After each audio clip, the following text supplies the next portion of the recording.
Bismillahirrahmanirrahim. Assalamualaikum warahmatullahi wabarakatuh. Alhamdulillahilladzi ja'alna bil imani kamilin wa afhamana bi syara'i'id din. Wassalatu wassalamu ala sayyidil mursalin Muhammadin wa ala alihi wa ashabihi ajma'in, amma ba'd. Segala puji bagi Allah yang telah menjadikan kita termasuk orang-orang yang memiliki iman yang sempurna dan yang telah memberikan pemahaman bagi kita tentang syariat agama. Semoga rahmat dan keselamatan tetap tercurah kepada sebaik-baik utusan Nabi Muhammad sallallahu alaihi wasallam sebagai penutup nabi-nabi terdahulu dan para keluarganya serta sahabatnya. Hadirin dan hadirat, pembahasan mengenai akhlak dan adab adalah perkara yang sangat penting. Dan akhlak yang mulia sebab utama yang menyebabkan seseorang masuk surga setelah tauhid. Dan dalilnya sangat banyak tentang hal ini. Di antaranya hadis Nabi sallallahu alaihi wasallam. Nabi sallallahu alaihi wasallam bersabda, "La syai'a athqalu fil mizani lil mu'mini yaumal qiyamah min husnil khuluq." Yang artinya, tidak ada suatu amalan yang paling berat di timbangan seorang mukmin pada hari kiamat seperti akhlak yang mulia.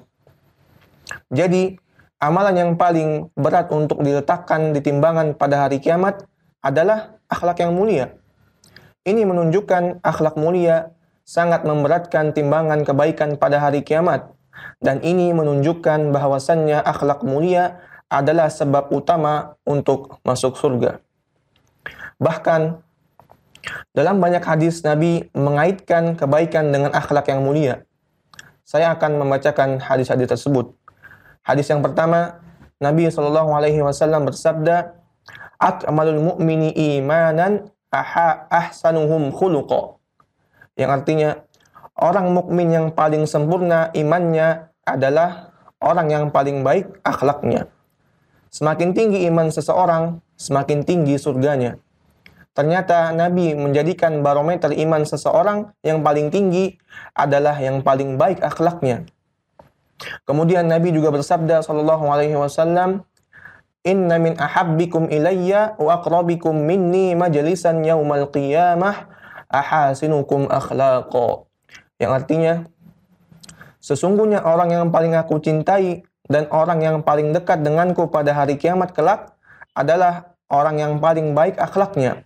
Jadi, kalau kita ingin paling baik, paling ingin dicintai oleh Nabi, dan paling ingin dekat majelis dengan Nabi di surga, maka kita harus berusaha memperbaiki akhlak kita.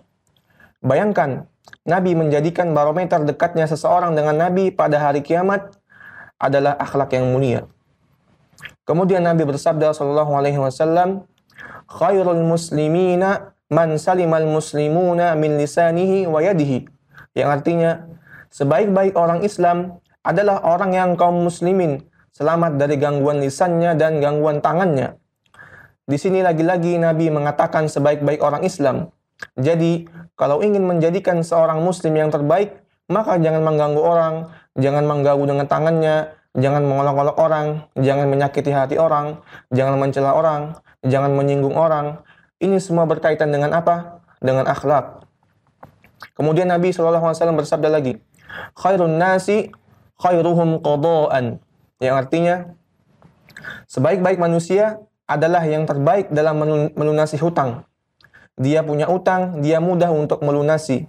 Orang tatkala berutang, kita bisa lihat akhlaknya. Kalau dia ingat bayar utang, maka akhlaknya baik. Kalau dia pura-pura lupa, wah ini bahaya. Utangnya semakin banyak, semakin pura-pura lupa. Apalagi kalau ditagih marah-marah, ini bahaya. Akhlaknya hancur, rusak. Nabi juga bersabda sallallahu alaihi wasallam, "Khairun nasi anfa'uhum lin-nasi." Yang artinya, sebaik-baik manusia adalah yang terbaik atau yang bermanfaat bagi orang lain. Coba perhatikan, semua yang terbaik banyak berkaitan dengan akhlak. Kemudian Nabi SAW bersabda lagi, "Khairukum man at'amat ta'ama wa raddas salam." Yang artinya, sebaik-baik kalian adalah yang memberi makan kepada fakir miskin dan juga orang yang menjawab salam. Kemudian Nabi SAW bersabda, khairu ma u'tiyan nasu khuluqun hasan, yang artinya sebaik-baik anugerah yang Allah berikan kepada manusia adalah akhlak yang mulia. Kemudian Nabi SAW bersabda lagi, innal abda la yudriku bihusni khuluqihi darajatas shaim wal qa'im, yang artinya sesungguhnya seseorang dengan akhlaknya yang mulia, dia bisa meraih derajat orang yang senantiasa puasa sunnah dan senantiasa sholat malam. Ini menunjukkan akhlak mulia itu ibadah tersendiri, bahkan bisa menyamai orang yang senantiasa puasa sunnah dan senantiasa sholat malam. Jadi, akhlak yang mulia itu jangan disepelekan. Justru akhlak yang mulia itu ibadah yang sangat mulia. Ada perkataan yang sangat indah dari Syekh Abdurrahman bin Nasir As-Sa'di dalam risalah beliau tentang akhlak yang mulia. Beliau mengatakan, wa innahu fi nafsihi ibadatun azimah, yang artinya sesungguhnya akhlak yang mulia itu zatnya tersendiri adalah ibadah yang agung. Akhlak yang mulia itu ibadah yang agung, sama seperti orang membaca Quran beribadah, seperti orang sholat malam beribadah, sama seperti orang berzikir beribadah, sama seperti orang berdakwah ibadah. Sama akhlak mulia itu secara zatnya adalah ibadah yang agung, kata beliau. Kemudian, tatanawalu min zamanil abdi waqtan tawilan, yang artinya, dan akhlak mulia itu mengambil waktu seseorang hamba, waktu yang banyak. Ini diantara spesialnya akhlak yang mulia. Kita kalau membaca Quran paling setengah jam sudah selesai. Ada yang lebih, ada yang kurang. Kalau kita sholat paling 10 menit atau 15 menit. Sholat malam mungkin setengah jam sampai 1 jam. Tapi akhlak yang mulia itu mengambil waktu kita yang banyak. Karena kehidupan kita ini kebanyakan berinteraksi dengan orang lain. Kalau kita sudah membiasakan akhlak yang mulia, maka kita akan mendapatkan pahala yang sangat banyak. Karena apa? Kita di rumah ketemu dengan orang tua, saudara. Kalau kita di rumah berakhlak mulia terhadap orang tua dan saudara-saudara kita, maka pahala mengalir. Kenapa? Karena di rumah ada pintu ibadah berinteraksi dengan orang tua dan saudara. Akhlak yang mulia ini bukan sepele. Kemudian, jika kita nanti pergi ke sekolah, berinteraksi dengan teman-teman kita di sekolah, sama guru-guru di sekolah, ini semua pintu-pintu pahala. Nanti pergi ke masjid, ketemu dengan jamaah masjid, bagaimana berinteraksi dengan jamaah masjid. Jadi, hampir banyak waktu kita ini untuk berinteraksi dengan masyarakat, dengan orang sekeliling kita. Nah, kalau kita sudah membiasakan akhlak yang mulia, berarti pahala mengalir terus. Berbeda mungkin dengan membaca Quran cuma sebentar, sholat cuma sebentar. Jadi, seorang itu berjuang agar bisa membiasakan dirinya dengan akhlak yang mulia. Karena dia tidak sadari ternyata waktunya banyak berinteraksi dengan orang lain. Kalau akhlaknya mulia, maka pahala mengalir terus. Inilah yang diingatkan oleh Syekh Abdurrahman bin Nasir As-Sa'di. Kemudian, perkataan beliau selanjutnya, wahum fi rahatin wa na'imin, yang artinya, dan dia dalam kondisi yang nyaman dan tentram dan bahagia. Kemudian, ma'a husulil ajril azim, yang artinya, sekaligus dia mendapatkan pahala yang besar.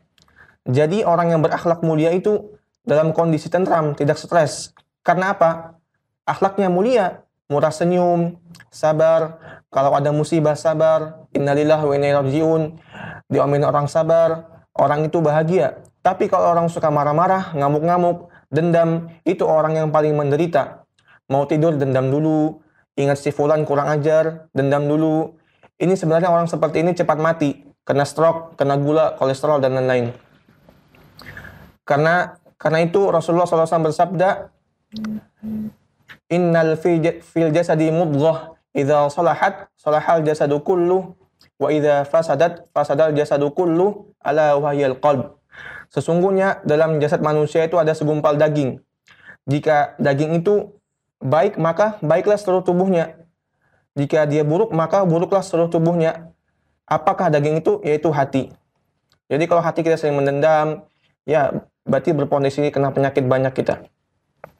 Oleh karenanya, orang yang berakhlak mulia itu orang yang tenang, tentram, kemudian mendapat pahala yang besar.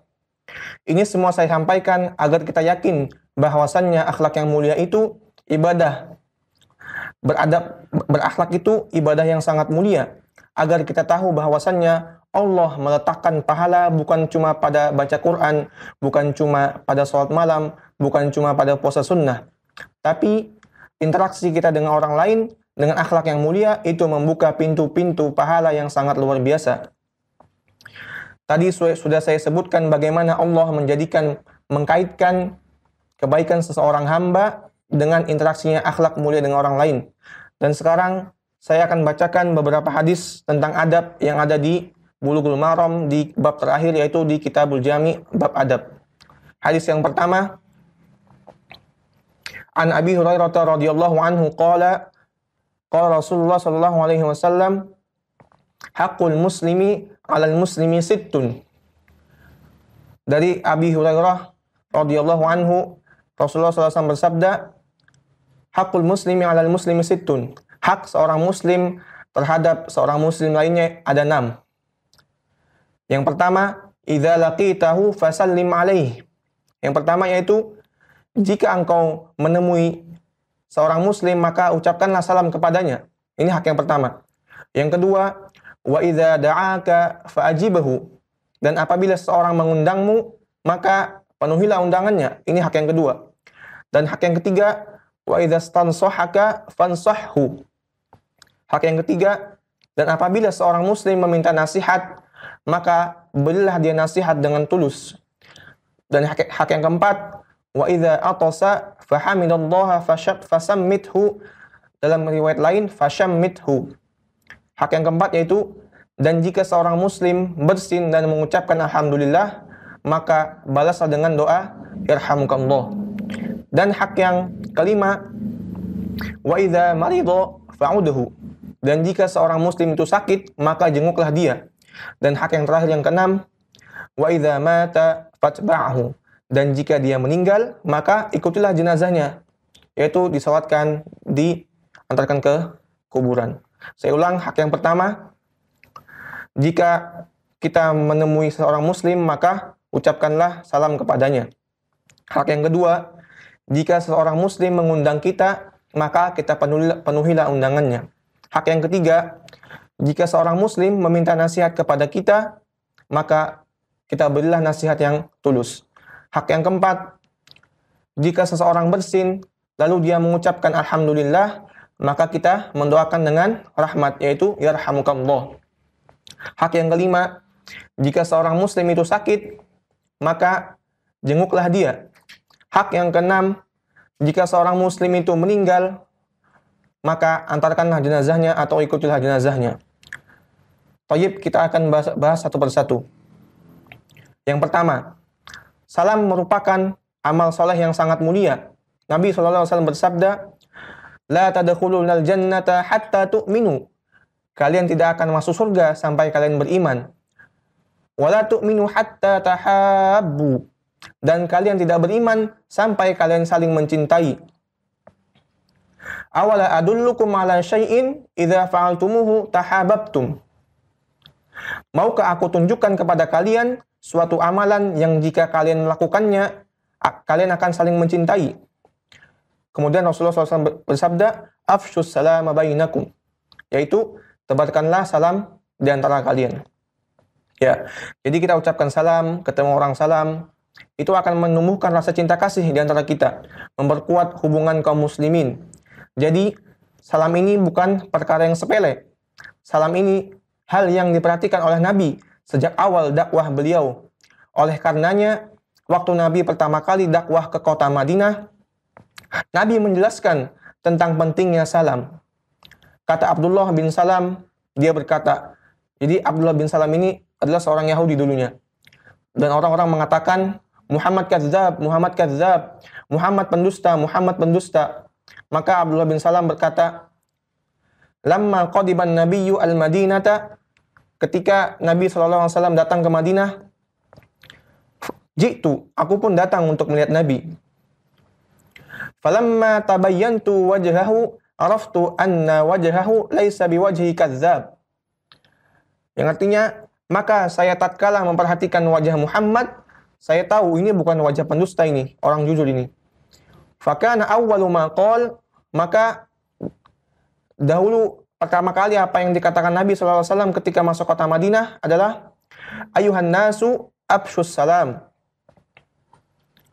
Wahai manusia, sebarkanlah salam. Wa at'imut ta'am, dan berikanlah makanan. Wasilul arham, dan sambunglah silaturahmi. Wasallu bil laili wan nasu niyam, dan salatlah pada malam hari di mana manusia sedang tertidur pulas.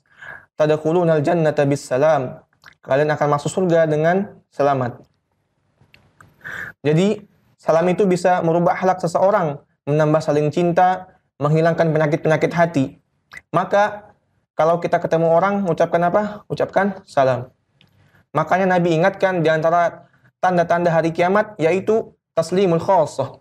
Nabi SAW bersabda, Inna baina yaday sa'ah taslimal khassah. Yang artinya, di antara tanda-tanda kiamat adalah memberi salam kepada orang yang dikenal saja. Dan itu kita lakukan.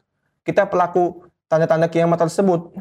Ketemu orang kita tidak salami, kita ucapkan salam hanya kepada yang kita kenal saja. Maka seseorang itu berusaha menebarkan salam. Nabi SAW bersabda, ketika beliau ditanya, Ayul islami khair? Ya Rasulullah, Islam apa yang paling baik?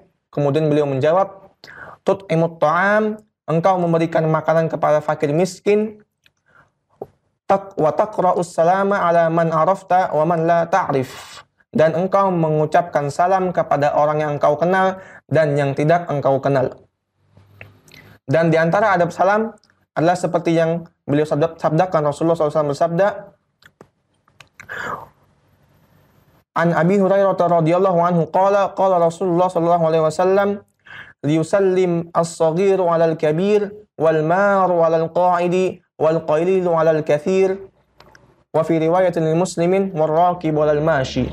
Yang artinya dari Abu Hurairah, ia berkata bahwa Rasulullah SAW bersabda, hendaknya yang kecil memberi salam kepada yang lebih tua, dan hendaknya yang berjalan memberi salam kepada yang duduk, dan hendaknya yang sedikit memberi salam kepada yang banyak. Inilah di antara adab salam. Dalam riwayat Muslim disebutkan, dan orang yang berkendaraan memberi salam kepada yang berjalan. Faedah dari hadis di atas adalah, yang pertama, hendaknya yang kecil mengucapkan salam kepada yang lebih dewasa, karena inilah hak orang yang lebih tua. Sebab yang lebih muda diperintahkan untuk menghormati yang lebih tua dan diperintahkan tawadu atau rendah hati. Terus kemudian faedah yang kedua dari hadis ini adalah boleh saja lebih tua mengucapkan salam kepada anak-anak. Karena dahulu Rasulullah SAW pernah mengucapkan salam kepada anak-anak. Mengucapkan salam seperti ini termasuk dalam mengajarkan hal sunnah dan mengajarkan adab yang baik kepada mereka.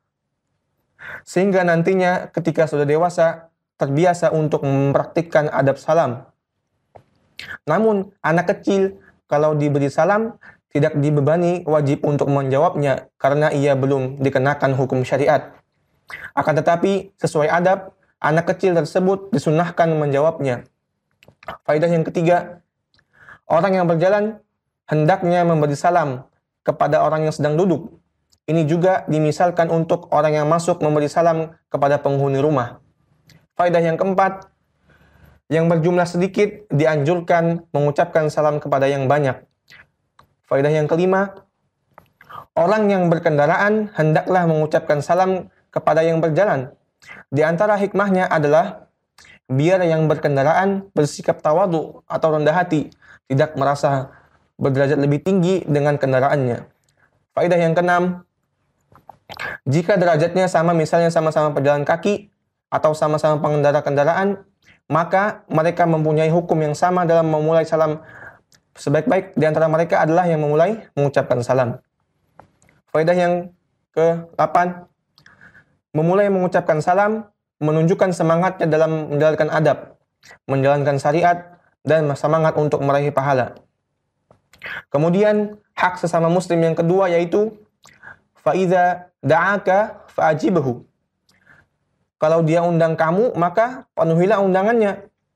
Para ulama berbeda pendapat masalah undangan. Pendapat Zahiriyah, segala undangan itu adalah wajib dipenuhi. Undangan apapun itu. Undangan acara makan siang, sunatan, akikah, walimah, dan lain-lain. Sedangkan pendapat jumhur, yang wajib hanya undangan pernikahan atau walimatul ursh. Selain walimatul ursh atau pernikahan, maka hukumnya sunnah dipenuhi. Kecuali kita diundang ke acara yang tidak disyariatkan oleh Islam, seperti acara ulang tahun, acara tahun baruan, Masehi, maka jangan datang undang-undangan seperti ini, karena di dalamnya ada kemungkaran-kemungkaran. Karena itu adalah budayanya orang kafir. Nabi SAW bersabda, "Man tashabbaha biqaumin fahuwa minhum." Barang siapa yang menyerupai suatu kaum, maka dia termasuk dari kaum tersebut. Thayyib, kita lanjutkan lagi hak sesama muslim yang ketiga, yaitu fa idza stansahaka fansahhu. Kalau dia minta nasihat kepadamu, maka nasihatilah dia. Jika ada orang yang datang kepada kita untuk meminta nasihat, maka nasihatilah dengan tulus seakan-akan kita yang mengalami masalah tersebut. Apa kata Imam Nawawi rahimahullah tentang hadis ini? Wa idza stansahaka fa ma'nahu talaba minka an-nasihah. Fa 'alaika an tansahahu wa la tudahhinhu wa la taghushahu wa la tumsik an bayani nasihah. Kalau ia datang kepada engkau meminta nasihat, maka wajib bagimu untuk menasihatinya, dan jangan engkau basa-basi, jangan engkau menipunya, dan jangan engkau menyembunyikan sesuatu darinya. Ya, kita sampaikan yang sebenarnya. Thayyib, sekarang kita lanjutkan hak sama muslim yang keempat, yaitu wa idza atasa fahamidallaha fashammithu atau fasammithu. Itu riwayat lain. Ya, kalau dia bersin lalu dia mengucapkan alhamdulillah, maka balaslah dengan doa, yaitu yarhamukallah. Nabi SAW bersabda, "Idza atasa ahadukum falyaqul alhamdulillah." Jika salah satu dari kalian bersin, maka ucapkanlah alhamdulillah. Wal yaqul lahu aquhu yarhamukallah. Dan hendaknya saudaranya mengucapkan yarhamukallah. Fa idza qala lahu yarhamukallah, dan jika saudaranya itu mengucapkan yarhamukallah, falyaqul, maka katakanlah yahdikumullah wa yuslihu balakum.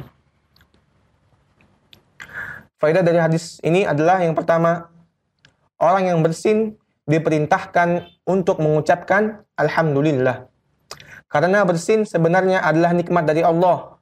Sebab ada sesuatu yang tertahan akhirnya bisa keluar. Alasan lainnya, bersin adalah nikmat dikarenakan anggota badan tetap seperti keadaannya. Selain itu, dibuktikan pula setelah bersin, keadaan seseorang jadi lebih semangat. Jadi kalau ada orang bersin, ucapkanlah alhamdulillah. Faedah yang kedua dari hadis ini adalah alasan lainnya kenapa bersin diperintahkan mengucapkan alhamdulillah, maka jawabannya adalah karena bersin disukai oleh Allah. Hadisnya adalah sebagai berikut. Nabi SAW bersabda, "Innallaha yuhibbul utasa wa yakrahul at-tatha'ub. Fa idza atasa fahamidallaha fahaqqun ala kulli muslimin sami'ahu ay yushammithu wa amma at-tatha'ub fa innama huwa minasyaitani falyaruddahu mastata'a idza qalaha dhahika minhu syaitan." Nabi yang artinya, sesungguhnya Allah menyukai bersin dan membenci menguap.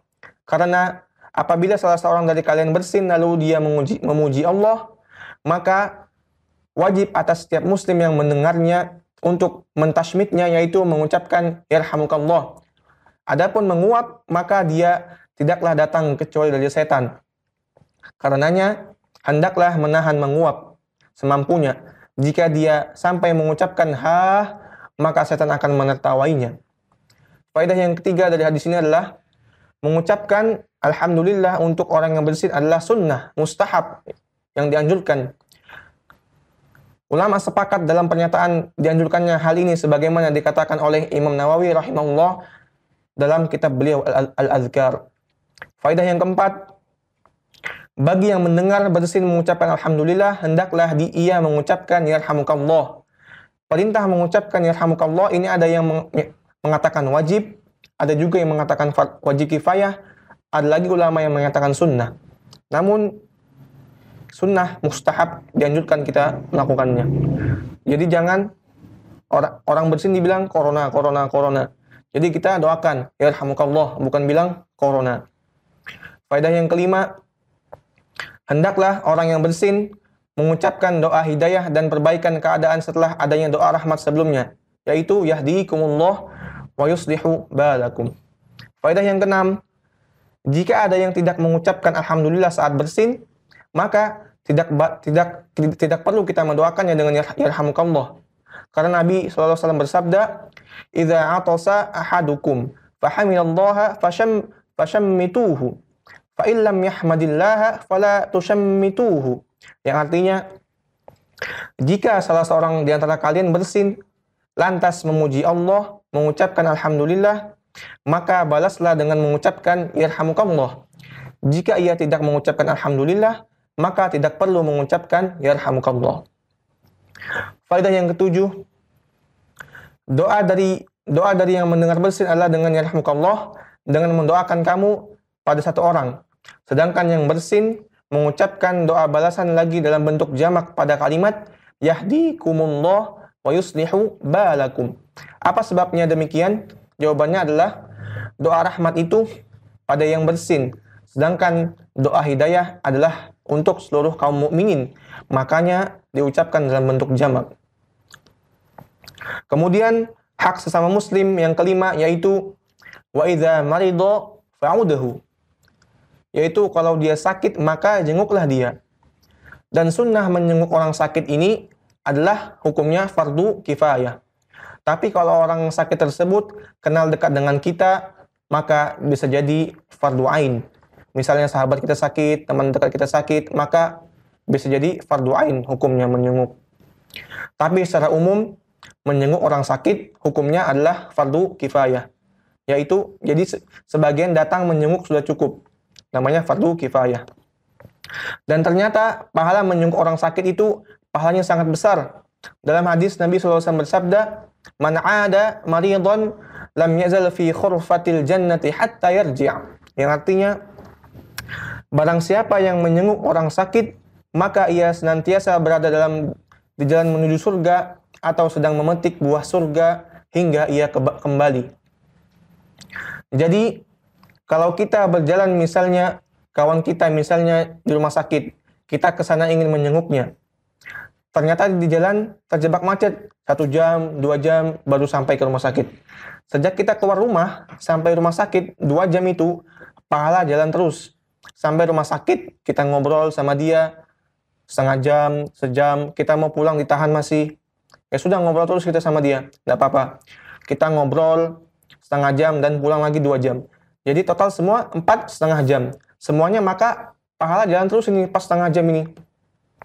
Sebenarnya kalau kita menjenguk orang sakit, yang lebih beruntung itu adalah kita. Jadi kita dapat pahala jalan terus. Kemudian sampai di rumah sakit, kita lihat orang sakit. Jadi ingat bahwasannya kita ingat nikmat Allah, nikmat sehat itu adalah mahal. Jadi kita bersyukur atas nikmat Allah, nikmat sehat. Jadi yang lebih beruntung sebenarnya kita. Maka sunnah menjenguk orang sakit ini harus kita hidupkan. Jadi luar biasa masalah menjenguk orang sakit ini. Pahala yang besar Allah berikan kepada kita. Dan hak sesama muslim yang terakhir, yang keenam yaitu wa idza mata fatba'hu. Kalau dia meninggal maka ikutilah jenazahnya. Allah memuliakan seorang muslim tatkala dia masih hidup dan bahkan tatkala dia sudah meninggal. Sampai-sampai orang yang mengikuti jenazah orang yang sudah meninggal pahalanya sangat besar. Tidak lain kecuali karena Allah ingin memuliakan seorang muslim. Nabi SAW bersabda, "Man syahidal janazata hatta yusalliya falahu qiratun, wa man syahida hatta tudfan kana lahu qiratani, qila wa mal qiratani, qala mithlul jabalainil azimain." Yang artinya, barang siapa yang menghadiri jenazah hingga menyolatkannya, maka baginya pahala seukuran 1 qirat. Dan barang siapa yang menghadiri hingga dikuburkan, maka baginya dua qirot, dua pahala seperti dua qirot. Ditanyakan kepada Nabi SAW, apa itu qirot, dua qirot ya Rasulullah? Maka Nabi SAW bersabda, seperti dua gunung yang besar, dua qirot. Dalam riwayat lain, Rasulullah SAW bersabda, man shalla ala janazatin walam yatba'ha falahu qiratun, fa in tabi'aha falahu qiratani asgharuhuma mithlu Uhudin. Barang siapa yang menyolatkan jenazah namun tidak mengantarkannya, maka baginya satu qirot, pahala satu qirot. Jika ia ikut mengantarkannya hingga dikuburkan, maka baginya dua pahala seperti dua qirot. Ukuran yang terkecil dari keduanya adalah seperti Gunung Uhud. Ya, kita tahu ya, Gunung Uhud itu besar sekali, tingginya kurang lebih 100 meter. Jadi pahala segitu ya, sangat besar sekali. Kemudian hadis selanjutnya Nabi SAW bersabda. Kemudian kita pindah ke hadis selanjutnya. Hadis kedua dari bab Kitabul Jami', bab adab. Hadis kedua yang bunyinya, An Abi Hurairah radhiyallahu anhu qala Rasulullah sallallahu alaihi wasallam, unzuru ila man huwa asfala minkum wa la tanzuru ila man huwa fawqakum fa huwa ajdaru alla tazdaru ni'matallahi alaikum. Yang artinya, dari Abu Hurairah radhiyallahu anhu berkata, Rasulullah sallallahu alaihi wasallam bersabda, lihatlah kepada yang di bawah kalian dan janganlah kalian melihat yang di atas kalian. Sesungguhnya hal ini akan menjadikan kalian tidak merendahkan nikmat Allah yang telah Allah berikan kepada kalian. Jadi inilah cara yang diajarkan oleh Nabi SAW kepada kita untuk memandang dalam urusan dunia. Dalam urusan dunia, hendaknya kita melihat ke bawah kita. Jangan kita melihat ke atas kita. Karena kalau kita lihat ke atas kita, kita tidak akan pernah bahagia. Tapi kalau kita lihat ke bawah kita, kita akan bersyukur atas nikmat yang Allah berikan kepada kita. Ternyata masih banyak nikmat Allah yang Allah berikan kepada kita. Betapapun susahnya kita, betapapun banyak masalah kita yang kita hadapi, pasti masih ada orang yang lebih berat masalahnya dari kita. Kalau seorang melihat ke bawah, maka dia akan banyak bersyukur kepada Allah. Kalau kita sakit, masih banyak orang yang sakit lebih parah dari kita. Kalaupun kita miskin, masih banyak orang yang lebih miskin daripada kita. Bagaimanapun kita susahnya, pasti ada lagi yang lebih parah daripada kita. Banyak nikmat Allah yang Allah berikan kepada kita yang terlupakan. Seperti sabda Nabi SAW, ni'matani maghdubun fihima katsirun minan nasi as-sihhatu wal faragh.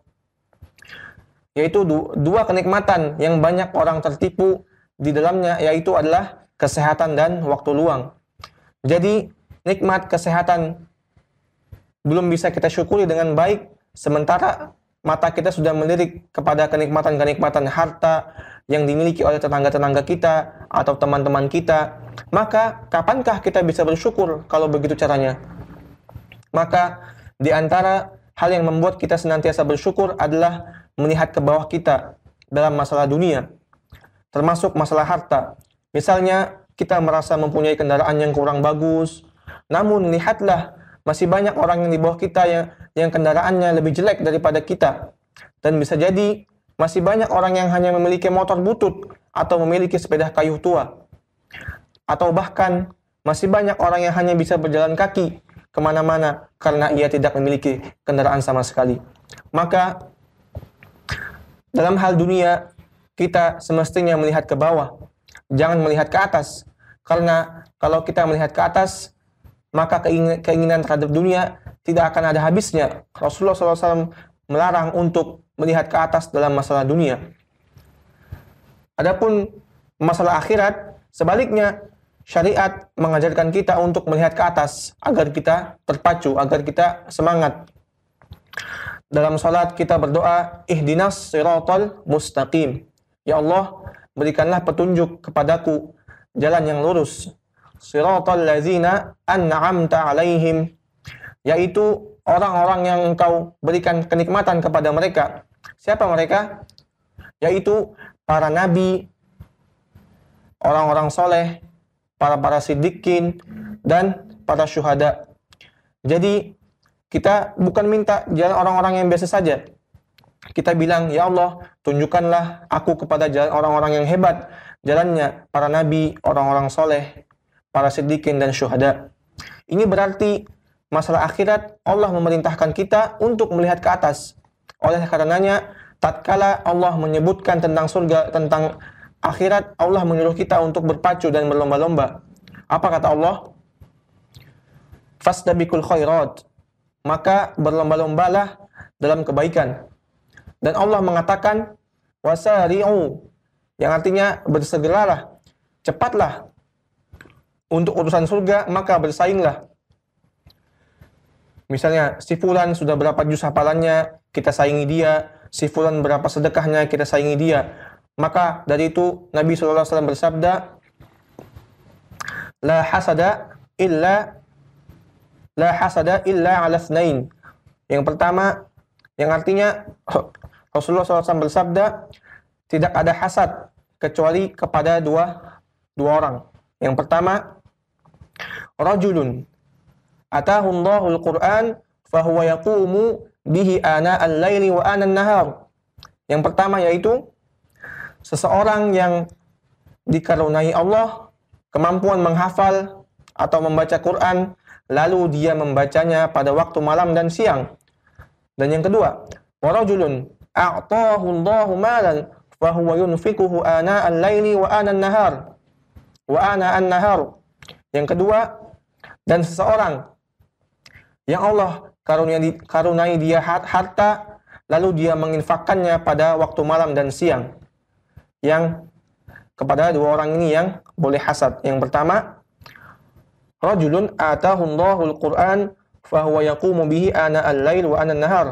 Yang pertama, seseorang yang Allah karuniai Al-Qur'an, lalu dia menghafal dan membacanya pada waktu malam dan siang. Yang kedua, dan seseorang yang dikaruniai Allah harta, lalu dia menginfakkannya pada waktu malam dan siang. Jadi, masalah dunia, lihatlah ke bawah kita. Dan masalah akhirat, lihatlah ke atas kita. Supaya kita terpacu untuk beramal. Mungkin ini dari saya, cukup dari saya. Syukran ala ihtimamikum. Jazakumullahu khair. Subhanakallahumma wa bihamdika. Ashhadu an la ilaha illa anta. Astaghfiruka wa atubu ilaik.